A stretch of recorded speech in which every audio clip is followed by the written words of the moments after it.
Homenagem ao mestre fundamental Buddha Shakyamuni. Homenagem ao mestre fundamental Buddha Shakyamuni. Homenagem ao mestre fundamental Buddha Shakyamuni. O Dharma insuperável, profundo e maravilhoso é difícil de se achar em centenas de milhões de períodos cósmicos.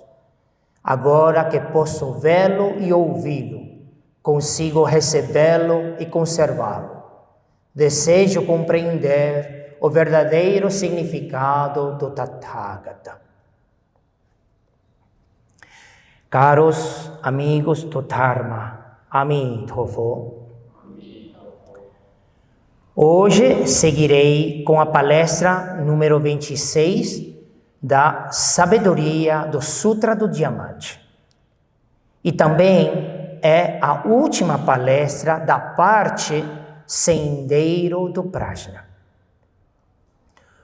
O Sutra disse: Subhuti, em todo lugar onde este Sutra se encontrar, todos os devas humanos e asuras do mundo devem realizar oferendas.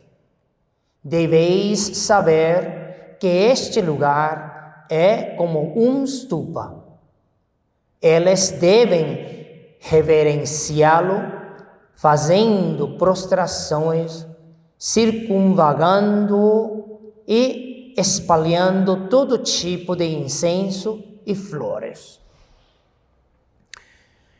Então, o Buda disse a Subhuti, o discípulo: não importa em que lugar seja, em toda parte onde se encontra este Sutra do Prajna, os seres do mundo devem respeitá-lo e fazer-lhe oferendas.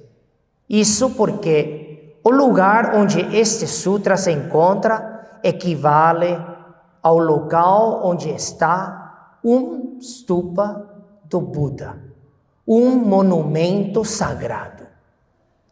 O stupa existe originalmente para a veneração do corpo do Buda, as relíquias. Já o Sangharama, o mosteiro, é o local onde residem os monásticos, os monges e monjas. Nos templos budistas chineses, estas duas funções foram unificadas: stupa e Sangharama. Um stupa do Buda tem como função principal a veneração de suas relíquias e imagens. Shariras, as relíquias, são os vestígios do corpo físico do Tathagata. Contudo, o ensinamento exposto pelo Buda é o equivalente ao corpo do Dharma do Tathagata. Aquele que realiza a natureza do Dharma é chamado de Buddha. Os textos, ensinamentos praticados pelo Buda são aquilo que ele revelou após realizar e despertar para a natureza do Dharma. E por isso também são chamados de corpo do Dharma. Na Índia, os budistas frequentemente colocavam os versos do surgimento condicionado dentro dos stupas como oferenda, chamando-as de stupas do corpo do Dharma. Assim, onde houver um sutra, é como se houvesse um stupa do Buda.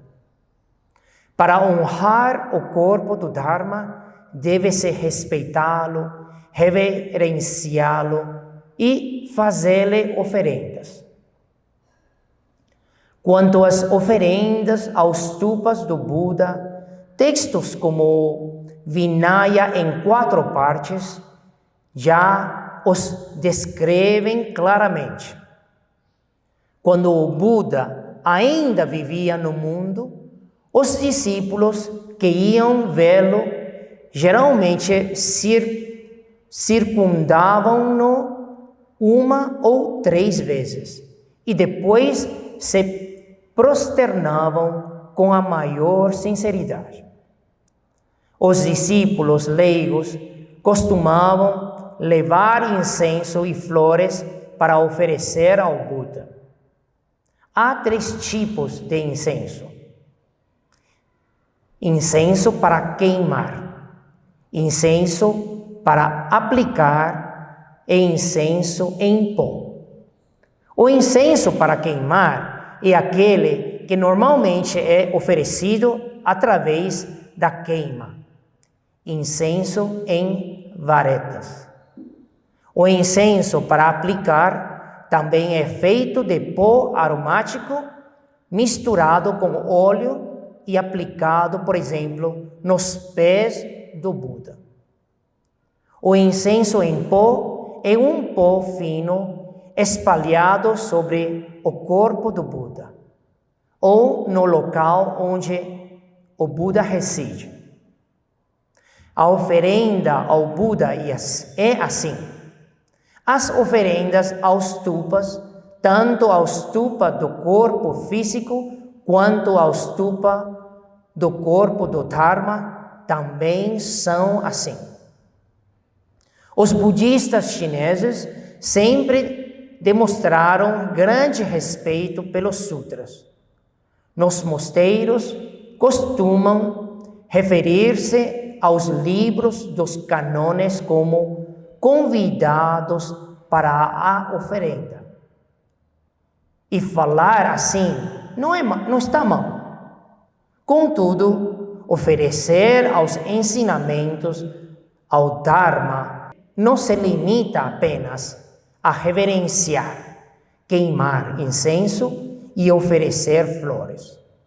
Também é necessário e ainda mais importante ler, recitar, refletir e ensiná-lo amplamente aos outros. Isso também é uma oferenda. E é, além disso, a oferenda mais excelente.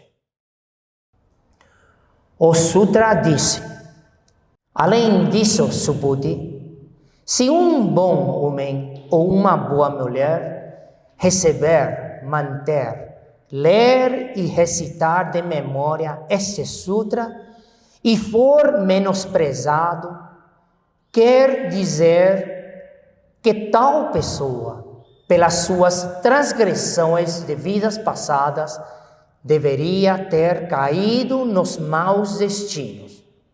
Agora, devido ao menosprezo sofrido nesta vida, suas transgressões se extinguirão e no futuro alcançará a Anuttara Samyak Sambodhi. Então, prestem atenção, este trecho é bem difícil de entender. De acordo com o que foi explicado anteriormente, quem recebe, mantém e pratica os ensinamentos desse sutra deveria naturalmente ser respeitado pelas pessoas. No entanto, há quem nunca tenha sido desprezado pelos outros e, depois de ter recebido, lido e recitado o Sutra do Diamante do Prajnaparamita, em vez de ser respeitado, acabe encontrando desprezo, menosprezo por parte das outras pessoas. É possível ou não? Vocês, quando leem o Sutra do Diamante, foram desprezados ou não? Eu sim. Quando tinha 16 anos de idade, a primeira vez, agora lembro, no momento que estava explicando isso, lembro isto. 16 anos da idade, morava em Vancouver. E eu recitava a Sutra do Diamante. Eu ouvia a palestra, não entendia nada, mas eu lia.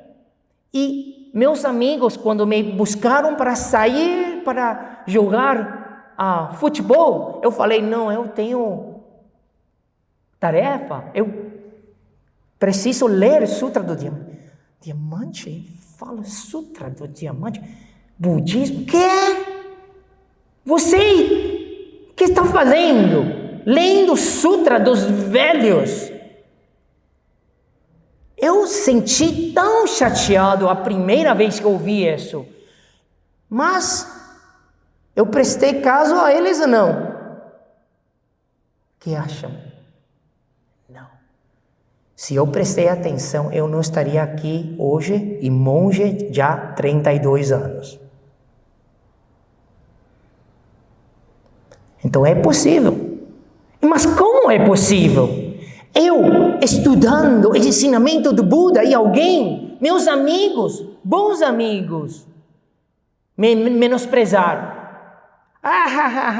Risaram de mim.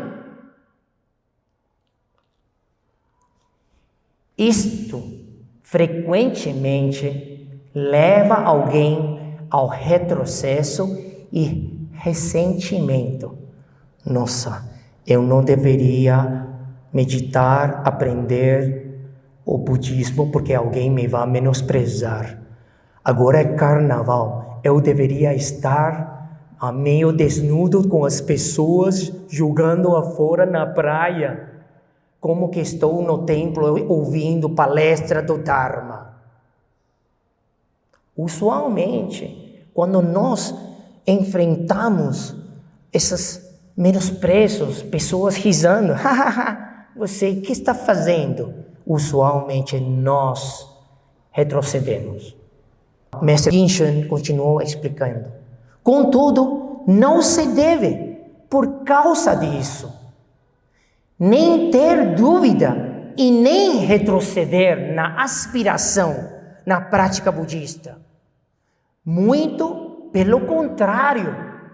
Isto, o que aconteceu, os menosprezos, desprezos, é justamente um sinal de que o karma negativo de vidas passadas está sendo atenuado, suavizado ou até mesmo eliminado. Nossa! Agora, cuidado, não pode atuar isso. Pedir um amigo, eu vou ao templo e você me menospreza, por favor. Não, não é assim. Tem que ser naturalmente acontecer. Por quê? Porque se você pede seu amigo a menosprezar sua visita ao templo, quem está cometendo um karma negativo? O amigo. Não. Brincadeira. Agora, nós que vivemos a vida humana, independente das circunstâncias em que nos encontramos, criamos no passado muitíssimas ações negativas que permanecem latentes, adormecidos e ainda não se manifestaram, esperando as condições a ser propícias para manifestar. Uma vez que as causas e condições se juntam, se apresentam, recebemos as consequências correspondentes, seja decaindo aos infernos, ao reino animal ou fantasmas famintos.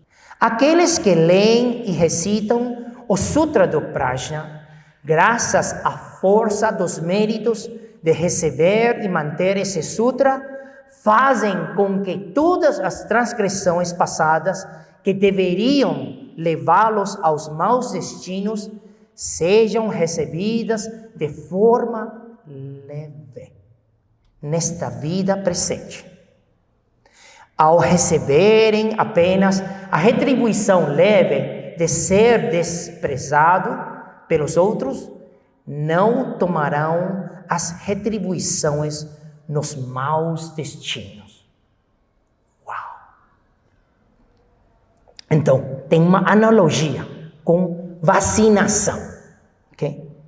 É como alguém que possui vírus da varíola.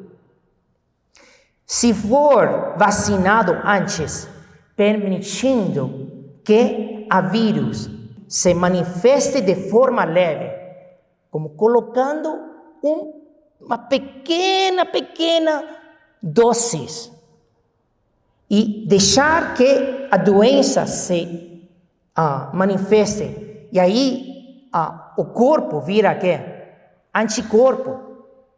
Não voltará a contraí-la de maneira grave e não estará com a vida em risco. Ser desprezado pelos outros funciona da mesma maneira. Além disso, ao semear a semente do Prajna, no futuro, certamente, se alcançará a suprema e perfeita iluminação. Eu lembro agora, tem um bodhisattva que praticava regozijo quando as pessoas menosprezam dele. Então, quando outras pessoas menosprezavam esse bodhisattva, ele falava, graças a você, porque regozijava que estava acabando com karma negativo.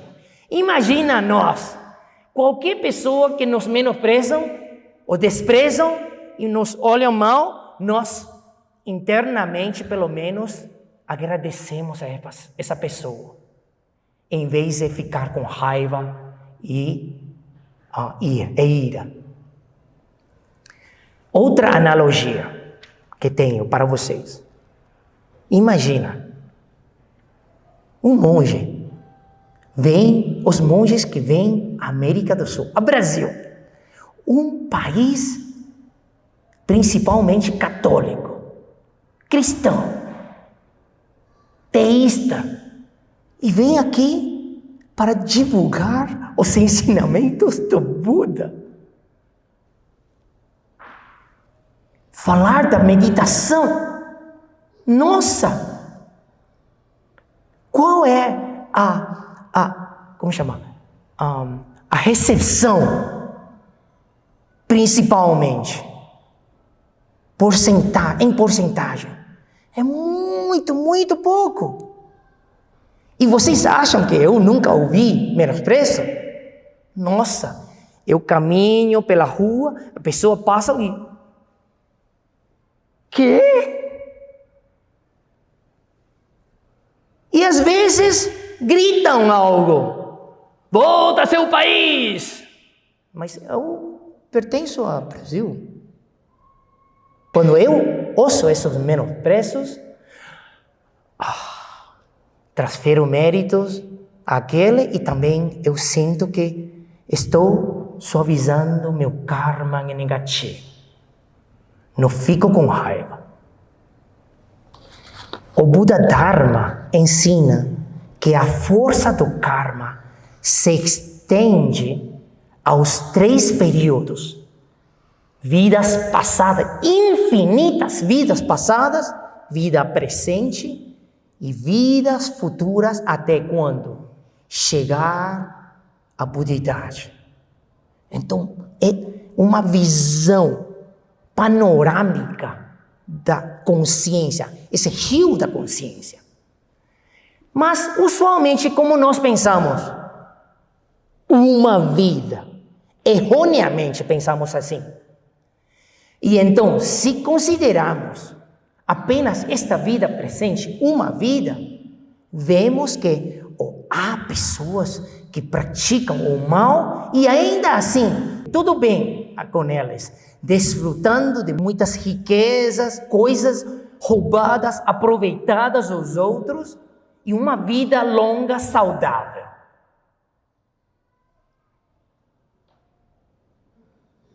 Enquanto que as outras pessoas e nós que praticamos o bem, mas nada funciona. Todo mal, tantas dificuldades. Somente para vir aqui domingo, tem que pedir permissão com isto, aquilo, tudo bem arrumado na casa para poder vir. Muitas dificuldades. Então, essa é uma visão de uma vida. Mas sim, 3 períodos é outra coisa. E especialmente, quando uma pessoa age mal, faz tudo mal e não nota que a vida é chata, porque aproveitam dos outros. Mas quando eles decidem voltar para o bem, uma pessoa mal querer voltar ao bem, suas circunstâncias parecem piorar dia após dia. E seus bens e recursos diminuem continuamente, levando muitos a duvidarem da justiça divina. Como? Onde está a justiça? Karma, causa e efeito. Se alguém foi mal e começa a agir bem, o que acontece? Todas as riquezas que roubou dos outros tem que, de uma maneira ou outra, devolver, retornar aos outros. É normal. Se confiamos no ensinamento budista de causa e efeito nos 3 períodos, compreendendo que há karma que amadurece no presente e karma que amadurecerá no futuro, poderemos ter profunda convicção de que boas causas produzem bons efeitos e más causas produzem maus efeitos. Assim, evitando o mal e fazendo o bem. A força kármica é a força residual das ações que nós fazemos. As boas ou más condutas têm a mente como a causa principal. A mente, nossa mente. Por isso, quando há sabedoria e força do voto, fortes e poderosas, o karma pode ser transformado. O karma é uma possibilidade, não é algo que necessariamente se manifesta. Ele é passível de mudança. Por isso, o budismo reconhece a existência do karma do passado, mas não cai no determinismo. Que é determinismo? Achando que eu nasci no mundo e aí já tem um roteiro tudo escrito, fixo. Não. Se o roteiro, nossa vida, o roteiro já é fixo, então para que praticar? Não. São condições possíveis, circunstâncias possíveis, mas quem elige? Quem tem opção? Nós elegimos, seja bem ou elegimos mal. O Sutra diz: Supodi, lembro-me que no passado, infinitos asankhya kalpas, prévios ao Buda Dipankara, eu me encontrei com 840 mil bilhões de Nayuta de Budas. Les fiz todo tipo de oferendas e servi a todos eles sem exceção.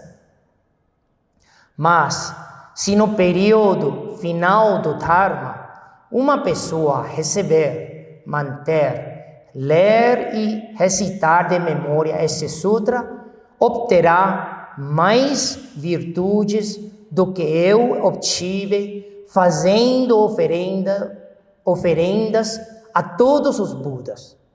100 vezes mais, bilhões de vezes mais, ao ponto de superar todo o cálculo e comparação que possam ser expressados.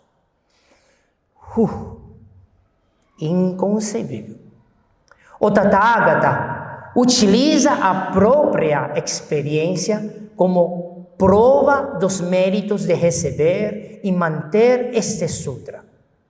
O Tathagata disse que, no passado, por incontáveis asankhya kalpas, ainda antes de encontrar o Buda Dipankara, ele encontrou com 840 mil bilhões de nayutas de Budas.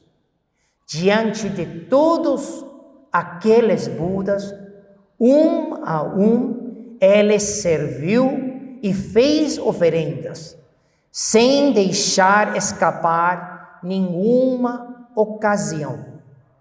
Os méritos obtidos foram verdadeiramente imensuráveis e ilimitados. Buda Shakyamuni recebeu diante do Buda Dipankara a predição de sua futura iluminação. Isto é, a Bodhi da iluminação da mente. Antes disso, desde o início da geração da mente, ele já havia praticado por 2 grandes asankhya kalpas. Aqui, quando se fala em incontáveis asankhya kalpas, trata-se de uma explicação em referência aos kalpas menores. Tem kalpa maior, médio e menor. Então, quanto tempo precisa para nós, homens, mulheres ordinários, a obter a budidade? Quanto tempo? Segundo o Buda falar, 3 grandes asankhya kalpas, representando 3 etapas na prática da iluminação. Então, aqui está falando que antes da Bodhi da iluminação da mente, passaram 2 asankhya kalpas. E a última asankhya kalpa falta para atingir a budidade. Essa etapa é chamada de Bodhisattva do 7º nível, do não retrocesso. Avaivartika, nome em sânscrito. Então, aqui no sutra fala de fazer todo tipo de oferenda e servir a todos os Budas. Então, servir. Definição de servir. Possui 2 aspectos. Primeiro, prover com recursos materiais. Fazer oferendas aos Budas. Recursos materiais. E segundo aspecto é praticar de acordo com o que o Buda ensinou. Prévio à Bodhi da iluminação da mente, as virtudes ainda não foram completamente realizadas e nem as marcas foram desapegadas. Marcas, lakshana, em sânscrito significa aparência, signos, conceitualizações. São todas as marcas. Todos os conceitos, pensamentos, fenômenos têm marcas. E nós apegamos e os nobres se desapegam das marcas. Embora haja virtude da sabedoria, tudo ainda é apego às marcas, ainda condicionado e com fluxo e limitado. Limitado. Tem limite.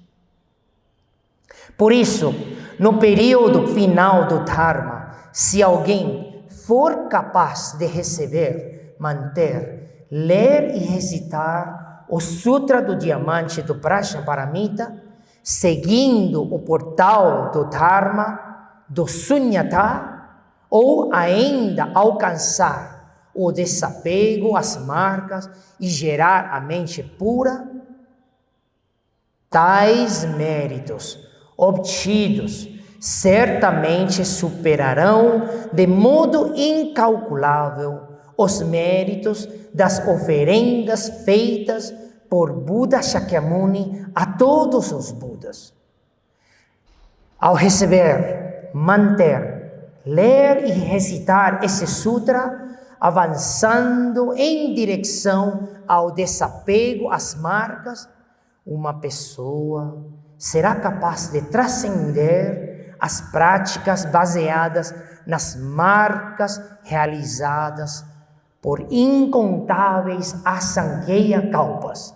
Muito tempo. Isto demonstra claramente a extraordinária excelência destas virtudes. Os bodhisattvas, ao gerar a mente e cultivar a prática, tomam como fundamento o desapego às marcas e a não residência. Este é precisamente o método essencial para a liberação e para a budidade. Os praticantes devem tomar isto como objetivo final e empenhar-se em alcançá-lo. Então, parabéns a vocês. Estão aqui, mesmo dormindo um pouquinho, não entendendo o que eu estou falando, bostezando, sentindo um pouco de sonho, mas estão aqui. Vocês já são bodhisattvas que geraram a mente ao grande despertar. E estão no caminho, no sendeiro. Parabéns a vocês. Esta é a última parte, o último trecho do sendeiro do Prajna, a primeira parte do sutra. O sutra diz: Subodhi, se no período final do Dharma, um bom homem ou uma boa mulher receber, manter, ler e recitar de memória este sutra, e se eu falar sobre as virtudes destas ações, aqueles que me escutarem poderiam se perturbar, confundir-se, duvidar e não confiar. Subodhi, deveis saber que o significado desse sutra é inconcebível e sua consequência kármica também é inconcebível. Então, embora anteriormente dessas virtudes tenham sido amplamente elogiadas, na verdade, tais virtudes obtidas por receber e manter o Sutra do Prajna é impossível de serem descritas por completo. Ainda que o Tathagata, com sua eloquência, sem obstáculos, e seus poderes sobrenaturais ilimitados, as explicasse completamente, ao ouvi-lo, as pessoas talvez ficassem enlouquecidas, ou talvez duvidassem e não acreditassem, pois isso ultrapassa a imaginação das pessoas comuns, ordinários. Seria como falar da vastidão ilimitada do espaço para uma rã no fundo de um poço. Algo extremamente difícil de aceitar e acreditar. Ok, vocês conhecem essa expressão? Uma rã no fundo de um poço? Não, porque é um provérbio chinês. Significa que uma rã nasce no poço e vê para cima. Nossa, o mundo é redondo, é sempre redondo o mundo não muda, é pequenino. Essa é a visão de uma rã. Então, os homens e as mulheres, nós, se sempre estamos apegados a coisas materiais, emoções, relações, sofrendo, nós somos igualzinho a quê? A uma rã no fundo de um poço. Como poderemos conceber, entender o prajna explicado pelo Buda nesse sutra? Em resumo, as práticas maravilhosas da grande compaixão em conformidade com a sabedoria do Sutra do Prajna são extremamente profundas e vastas e não podem ser concebidas pela reflexão nem expressas por palavras. Por isso, os frutos obtidos ao ouvir, receber, manter e até explicar esse sutra aos outros também estão além das concepções ordinárias e são igualmente inconcebíveis. Então, vocês, nós, estamos aqui. Eu estou tentando de explicar, falar esse sutra, e vocês estão sentados lá, escutando com respeito, tentando de entender. Nossa, quantos méritos, quantas virtudes nós estamos praticando. Inconcebíveis. E aí terminei a explicação da primeira parte do Sutra do Diamante. E vocês ainda podem assistir os vídeos no canal Senda. Tem agora até este 26 sobre o Sendeiro do Prajna. E agora eu já falei 2/3 do comentário do Mestre Genshin. E ainda falta 1/3 para cobrir a parte do Sendeiro dos Meios Hábeis. Então, vou repassar rapidamente a estrutura geral do Sutra do Diamante. Okay? Tem 2 partes. Tem 2 sendeiros e 5 estágios da Bodhi, do despertar. Okay? Bodhi significa despertar.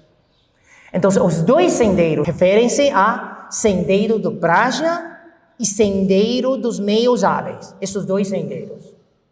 E no Sendeiro do Prajna tem a parte 5 estágios da Bodhi, que é Bodhi da geração da mente. De querer despertar, o grande despertar. Geração da mente. E a segunda Bodhi é controle da mente. E a terceira, que hoje terminamos de falar, é iluminação da mente. E iluminação da mente é compartilhada dentro do Sendeiro do Prajna e também entra no Sendeiro dos Meios Hábeis. Na seguida, a próxima palestra, vou falar sobre a segunda parte, que é Sendeiro dos Meios Hábeis, e também falar da Bodhi da saída e Bodhi suprema. Hoje concluímos a explicação sobre o Sendeiro do Prajna e na próxima semana começaremos a abordar o Sendeiro dos Meios Hábeis. Parabéns! Amitabha.